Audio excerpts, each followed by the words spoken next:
My name is Dillard, and the line I fall in, I was the first off the crop. I started all this. Firstborn. Firstborn, yeah. I grew up around Florida, Mississippi, or in Mississippi, out in the country there in Mississippi. That's where we grew up at. Well, the way I got the story was that I was kind of had a little problem, sick problem or something.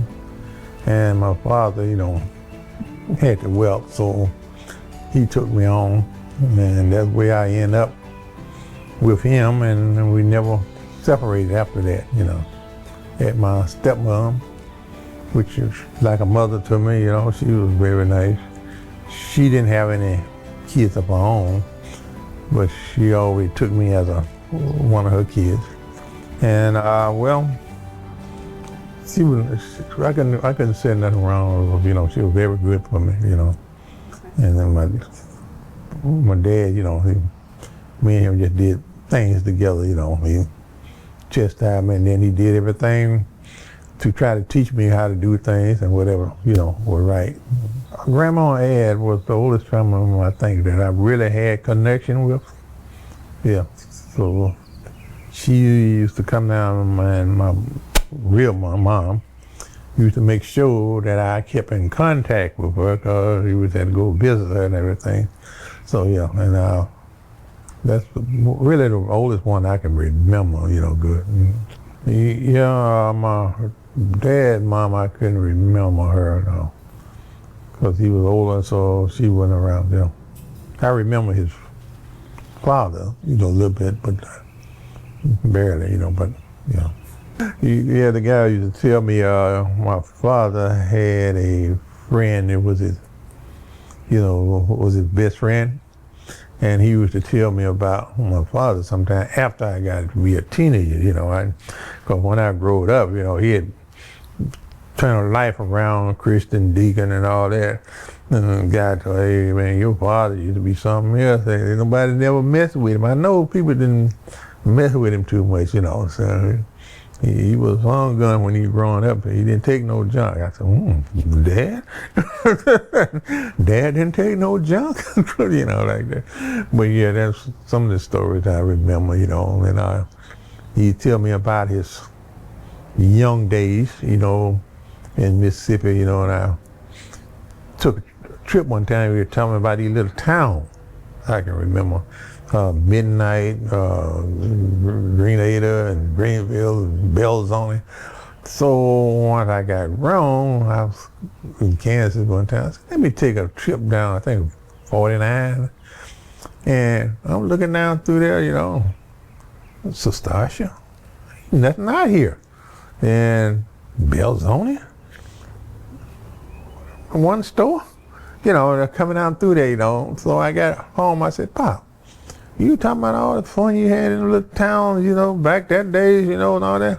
Oh yeah, boy. He said, they had this little house back in there, we have a little barbecue or something on fish fry on Friday night, and that's where we had our fun. Because you definitely didn't have no town. Yeah. Well, my summers was, like we was, in Mississippi. You worked growing up as a child, but I did have a chance to visit my siblings a lot when we were growing up, and we mingled together, see one another. We were growing up a child, and I spent time with them, and they spent time with me growing up as a child, So we had a lot of fun together there. Mm-hmm. Were y'all able to attend the same schools together? Part of the time we did. They changed this system, and they all went to a little school called Andrew Chapel. And they all came down there, and we went to school together, I'll tell you. Sixth grade, I think, Yeah, we attended school together, so, Mm-hmm. Yeah, we had a lot of fun, when they had a little, what they call lay by your crop, in between the cotton picking and the horn and stuff like that. So they'll come down and visit. I'll go there and visit. And we have quite a bit of fun because they used to get me in trouble. They say I got them in trouble, but I thought they got me in trouble. But then he had remember one time, I don't know, I won't tell them this, but I gave everybody a haircut. I found Flop, that was their stepfather, my stepfather, they had clippers. They'll tell you about it. You ask your Ruth about it something. And I was out there cutting hair. I thought I could cut some hair, man. And I cut all of them hair. They run around there with hair, one side long and the other side. Then Flop got home, Mom got, what you done to these girls? And Flop, kind of, that's what he call him, Flop, because he always looked like he's always flopping down. Boy, you bang your butt off here. You're messing with my clippers. Gave me a butt whooping on that shit. Yeah, so we had a lot of fun. We would stand up on the hill and roll tires out in the streets and shit. Get into mess like, go to the swimming hole, jump in the water and stuff, and I'm about the only one who could swim at the time, and Rebecca, the oldest girl next to me, she'd be standing out there, y'all get out of the water. She supposed to been in charge, I know, she the girl. Y'all get out of there, y'all all gonna drown. She was standing way back on the hill. Y'all get out the water. Yeah, she kind of like a little supervisor, her mom kind of left her in charge of the rest of them, girl. And boy, she be hollering, you about to get out of that water. I'm gonna tell Mom. Yeah, it was kind of fun. Probably me and Cora, Rebecca, yeah. We're the closest siblings, because we were at that age group. Well, I think the reason we formed our bond was because of the parents. Because, the parents bonded with one another, and talked to one another. So that made us talk to one another. And then by us being together, there wasn't no different in between, was no different between us, that's your sister, and, and that's your mama, So that's how we, I think, formed a bond, because, you got everybody all in one, and you did everything in one. You go to bed, you didn't have many beds, so everybody got in the same bed, and so, and it's probably about that way today, yeah. Rebecca, she was the sibling next to me, and she was kind of like a little mama, like, because, she was always in charge, but kind of like in charge, thought she was in charge. Nobody listened to her. But anyway, and Cora, she, you know how Cora, she gonna do her thing and, talk stuff. And so it was, we all did things together because we didn't have too much different in there. The girls would stick together sometimes. They would bond on you a little bit sometimes, but it was all together. It was all right there, and they do anything for one another, And take the Ruth was the heart of the goal. She'd do anything for you, and she wouldn't,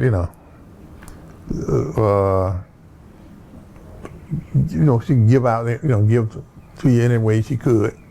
And Lily always was kind of shy, grin, and sit back and laugh and joke and stuff like this to you. You never could tell what she was saying. Yeah. So, and seeing them, they were coming on later. I didn't have as much.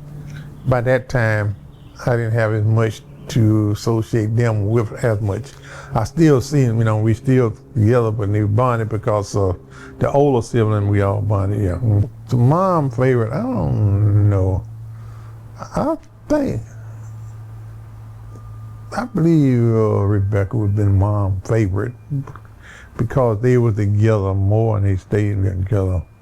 Because kind of like, Cora and Ruth and all them kind of bond together, like, because Rebecca's mom, boy, they used to have it sometimes because Beck would be in there cooking biscuits. She could cook some biscuits, boy. And she'd have them brown, them would be golden brown. And Mom would be in the kitchen raising him. And John, that's the dad, come in and leave that girl alone, let that girl go. But boy, I think they was more abundant than the rest of them, you know. Yeah, but she kind of got all of them, you know. Whatever she needed done, I think that was her favorite. Or she wanted something did at that time, and they would listen to her, you know, like she wanted her hair, then she called her, you know, come over here and get my hair, you know. And before Becca died, she wanted cooking or something that was there, you know. So I believe she was the favorite, you know, until her death. I graduated from East Florida High School. I played basketball till I left. Matter of fact, they the only time they got a gold trophy when we played. Our team got it. You know, so we won the championship that one year. What did I do? After that, I joined the military, and my life took off from there. Well, that was the story I was told. You know, that I went to the military, so I got into this clearance. I had to get a top secret clearance to get the job that I wanted it, and because it was a secret job. So they were running a security check on me, and they found out, said, your birth certificate ain't right. I said, what? What do you mean what ain't right? So I looked at it, you know, they got Leanne McCollin. I said, no, they always told me Leon Dillard, cause my dad name on that Dillard, you know. No, they said, we can't have 2 or 3 different names, you know, you got to be known as one person. So I said, okay. And you had it as a female. Female. So I said, oh man. So what can I do? They said, you got to go and get it changed, you know, get all this stuff over. So I came to Mississippi, and at that time, Corey and them were living down by the railroad track down there. I was staying with them, and I found this lawyer, and I told him about it, and he said, yeah, we can get that changed. So that's where I went to court and everything. We got it changed. Then I had it mailed to Cora. I got it mailed to Cora and man, and I had to pay it just about $80-something to get it changed. I said, what? I said, they made the mistake, you know, but it was on the way because court costs and all that stuff, you know. I said, okay. I paid the $80, got it changed. So I asked Mom, I said, Mom, how did that happen? She said, oh, I don't know. I guess I told them what to put on there. I guess they had to change. I said, you know, people couldn't read and write too good them days. I said, yeah, it cost me not to read and write. They didn't see me? No, they just word of mouth. You know, somebody going to town, you know, because nobody, you just go uptown. You know, somebody going to town, they told them to tell the court, birth certificate reservation, this will happen. So that's how all that got started. Mm-hmm. And I think Corey and them laugh at me now about that sometimes. My graduation ceremony in high school. No, she's talking about like high school, like how many people were in your class for the ceremony? Whoa. If you know it. Yeah. And the night that you graduated, what was your mind frame? What was you thinking about? Did y'all party? Did y'all celebrate? And how did No, it wasn't too much partying going on the night I graduated because I think the next day I was leaving. Yeah. But how was it? How many people? Ooh. Well, I don't know. I can't even think how many people. Maybe 15, maybe 12, 15, 20. Yeah. So what year did you come out? 65. Mm-hmm. So, you know, it was small town school around there, you know. So it wasn't that big of a school, you know. Well, I don't know how many it was. I forgot now. You know, I'm old now, you know, senility say there. So I was like telling your husband the other one, and I said, look here, I said, I was reading, always read history books, and they always talk about these different countries, foreign countries, where they've been, what about things. I said, I always sit there and dream a little bit. I'd like to go there. I would like to see this. I would like to do some of that. So what I did was I joined the military. In that time, they had what called delayed entrance program. You could join the military before you graduate, and then so when you graduate, you take off, go to camp. So that's what I did. I joined, and then the night after I graduated, the next day or so, I took off and went to camp. And from there, I went down to Jackson, and from there they had me in Louisiana, and from there I was in Japan somewhere over there, and that's where it's taking off at. It's been time you were afraid, and it was time that, you got shot at and everything else, but it was time for enjoyment, you party, Mm-hmm. What branch of office were you in? Oh, I was in the Army. Well, I have been into Japan, Cambodia, Singapore, Jakarta, Indonesia, China, yeah, Japan, Indonesia. Yeah, that's some of them I stayed in. So, going to those Oh, different Korea, I stayed there, huh? Going to those different places, do you remember how, was it like a big difference in the culture style there versus being in the United States? Well, like I said, different culture a lot of time is that sometimes the culture is different because they used to having people, Africans and stuff like this, being in their country, and they don't have that history of slavery and stuff like that.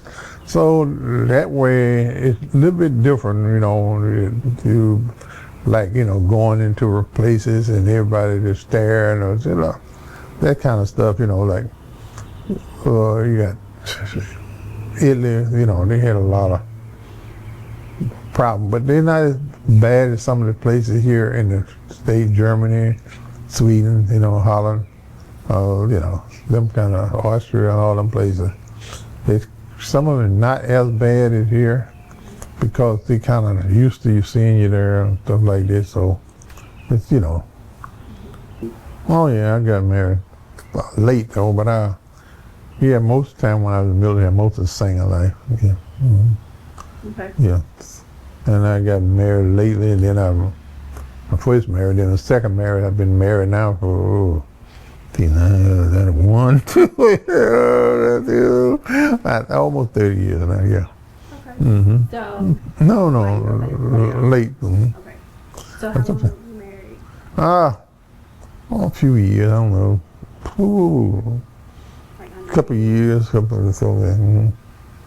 Well, they sent me to New York. I stayed up in New York, and I met her when I lived in an apartment, and she was in the same apartment complex that I was living in. So we met and hooked up. So and that's how I met her. Yeah. So you all have been married 30 plus? Yeah, I've been knowing her long, about 40. Because when I first got there, I met her, yeah. Mm-hmm. What piece of advice I would give her? Mm-hmm. Well, you just got to know the person you're with, and just, find their weakness and your strength, and their strength and their weakness. So you just get along together, that's all, You're going to have a little argument and stuff like that, but you don't let it take effect, and don't worry about everything, or don't let it bother you a lot. Well, my generation, for me, I would want to pass on what I picked up when I was young, but I picked up at an old age. So what I'd like to pass on to them, hey, look at young man, start now when you're young, because you're going to get old if you keep living. you know, and then that way you prepare for yourself when you get older. Because see, when I was young, I wasn't preparing for myself. I was just free willy, you know, hell, you know, 3 hot in the cot and I'll check. And, and old man brought me over to him one day and said, hey, sit down with him. Boy, I said, yeah, I see how you run around and everything, you doing things. See, you ever thought about, you know, taking care of yourself? I said, yeah, I don't know, you know, hey, I retired, you know, live. He said, no, you don't need to try to take care of yourself. So that's what I did. I listened to him, you know, you tell him about, you know, like try to save something, you know, try to, you know, prepare yourself. And I'm pretty old then, you know, like up in my 30s, and I said, So I thought, okay. But see, if I had started out when I was in my 20s, I could have stopped at 50 and been in the same shape I was when I started at 40 and went on up to 60. See? So that's what I would have had more, at that 20 to 30 at top, and 40 to 60 and continue. So that's why we try to pass on to most of the young men I talk to, you know, and try to say, hey, look here, think about it. Yeah. Oh, my brothers, yeah, okay. Like I said, me and Philip, you know, if you notice that we get along most together, because like right now we call all the time. Frank is the second brother, and we get along pretty good, but he was a young one, so he come along a lot of years after I was gone. But me and Philip, you know, me and him was together a little before I left home, so we had a chance to sit around, play around together, you know, and he'd come visit me, and he followed me around, you know, and everything. So we got along good together, you know. Roy and Wes. I mean, Wes is on the tail end back there, yeah. So, and so Roy, you know, you know how Roy, I got one brother, he here, gone in and out, you know. But we communicate together, yeah. Yeah. Marie's the baby. Yeah, Marie, we still get along. She still talk junk to me and everything. Yeah, still. And me, Annie and Steen, Velma, all us get along good together, you know. But they was kind of close down. Now, when Annie was in the military and we was in Europe and Germany together, she used to come over to the house and see me all the time when I was there, yeah. I can start at the nephews, a good crop. I mean, you know, we got my first generation of nephews. They all look like they're trying to take something out of their lives, you know, trying to take care of themselves real good. But boy, them grandnephews, they need a lot of help because they was out there. They just need help. And you can't talk to them, you can't do nothing for them, you know, they're just there, you know. I don't know what can you do, you know, to try to save them, you know. Mm-hmm. So what would be something that you would tell them? Well, what I have told them is to think about, you know, this life and themselves, and think about they got family, but they don't take care of their family. See, you know, we think about, you know, trying to take care of your family. You know, grow them up to look at you as a respect to you and look at you as, you know, a role model, you know, instead of just, you know, let it be property of the state. So, but it's hard to get through. And I'm not around them enough to try to keep preaching it to them. I don't know if it will do any good or not, but, you know. Mm-hmm. It took a village, you know, to raise a family, or take really family. You can see that in the siblings and their generation. You just look at how they associate, how they still communicate. But after you leave that group, kind of everybody that's kind of on their own, you know. Yeah, them the nieces and nephews that I was talking about, you know, it's there, and all of them look like they're doing pretty good for themselves. You know, most of them got jobs, you know, and most of them got family are taking care of their families. But after we leave there, we got get lost. Like the village got destroyed. The village ain't there no more. Mm-hmm. Oh yeah, the Sunday dinner, you know, everybody, like I said, that first generation, you know, love it. You know, that's what Mama, we call Lady Alice, kept that going. You know, it's Sunday dinner because everybody got together on Sunday. And then, you know, and then they have kids. So that's what kept them, you know, and even if they moved out of town, or they'll always try to get back, especially on special holidays. That's why, you know, I used to try to schedule myself around 4th of July, around Labor Day, and because, you know, most of the time they can get there, they're going to be home on that holiday. Yeah, so you get to see everybody on that holiday. Yeah. And sometime on family reunion, but the holidays for the Thompson, you know, they're going to be there. You know, and they're on that special dinner day, you know. So, yeah. Mm-hmm. And by the, you know, the pandemic kind of saw that thing a little bit, and, you know, so they kind of lost the tradition on that a little bit, but, you know, it might get back and then start. Yeah, Mom, you know, she passed. But I have to commend Sophie, try to hold the tradition together. Now her siblings are not that good at it, you know, the younger ones, but she got to try to hold them together too. So, like she's a mama, or mother, or whatever, you know. Want water? I started the barbecue. We had a barbecue 4th of July.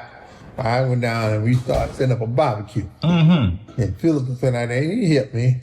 And then we started barbecuing, got that barbecue, and then when I went back, Philip started barbecuing. And then he, you know, for me, ain't into it no more. You know, I'm not saying ain't barbecuing as much because he barbecued for the family. And now he out there barbecuing. Mm-hmm. So he got the fork. He got the chef apron. Now he can't barbecue no more. Well, Franklin West got the apron because Marie talked about him and his barbecue. Then when we started steaming them and stuff, you know, usually you boil them a little bit, right? And they didn't come out. We started steaming them, boy. Yeah, so that's how that big barbecue thing started coming. That was years ago. How'd you do it? Yeah. So we got back home from Canada, right? Mom, look, I still got a half a row of them quarters. You didn't play them? Yeah, all right, you play them, but you go back over there. Mom put that money, she got that money, she forgot all about them quarters. You should have played them all, you could have got the money. I didn't know I still had some. I just want more. Well, that was so funny though. When she got that money, she put that money in that boy's pants because I know she's sitting there holding it like this, right? That lady counted that money out to Sophia her. from the Golden Girls. That lady counted that money out to her. Mom said, "Poop," and she didn't open that purse back up and had all the quarters in there. I said, "Well, you might have worn you a little bit more." I knew. That was so funny though. She said, "Nah, that's okay." It's going into the church anyway. I'm running into the church. Yeah. Nothing but it's going to the church. Yeah, well, How about when I had, was it when you turned 50? yeah. Oh yeah. When y'all took me to Canada, yeah. I had, so I was surprising him with a birthday party. So I invited your grandmother to come up. Mm-hmm. But I was going to surprise him with that also, but I'm like, I don't know if I could pull that off. So I'll just tell him that she's coming. Mm-hmm. But I had to get him out of the house so that Ariana and our friends could get the house ready. Let's go to Canada. So she gets all dressed up for the party. and we're going to Canada. And we're like walking all over. She was tired and she kept looking at me like, she knew it was a surprise. And Leon didn't know that we were getting apart. And she's like, we ready to go yet? You know? No, not yet. You know, it's like I have to give him a chance. And we went out to this restaurant Pumpkin farm. for lunch. Well, we went to this restaurant for lunch, which normally is a long wait to be seated, and you know, it's pretty slow. So I thought this is a good way to waste some time. No, there was no wait. We got seated right away. I'm like, oh my God. So that poor woman, she was exhausted by the time we got back. I felt so bad because she was all dressed up. He hit the cars too, wasn't it? I got to the house. Oh, and he was pissed. Now I thought I had some other companies over there, boy. I saw Jokers. When I drove to the garage, I saw Joker run across the door there. Yeah, she done got over. And balloons. Balloons. Yeah. It's like, yeah, Ariana's going to have people over and have balloons while we're in Canada. I didn't see no balloons. Friends that are freaky like that. Yeah, freaking with the balloons. That's what you saw. I just So saw. you just saw a head hiding. Look like how doing something and they run across and just get out. Yeah. You know she don't pull out none of these jokes over here. So now he's And mad. I'm mad. I walked in and I heard Mom say, hi. So she went in, then when I come in, man, all of them, hi! What the hell? Yeah, Get you, huh? he was walking, ready to, throw some young people out,